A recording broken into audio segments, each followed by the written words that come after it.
Welcome to the assembly instructions for the Mad Marble machine number 1. To do the assembly you'll require the following things: wood glue, cyanoacrylate or super glue, a craft knife, you can use a much smaller one than that, clamps or weights to hold things together while the glue's drying, and sandpaper. These are sandpaper nail files, they're quite useful for doing that kind of work. It's recommended that you apply varnish or sealer to the finished marble machine, especially if you live somewhere with high humidity. Polyurethane varnish is a very good choice. By the way, with the glues you don't have to use these varieties, there's lots of types of super glue and wood glue.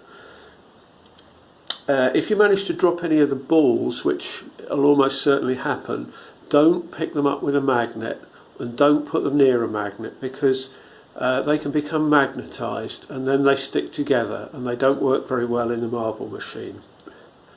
And please note, before you start assembling the machine and gluing things together, it's a good idea to run through the instructions and study them carefully so you know how it works, how it goes together.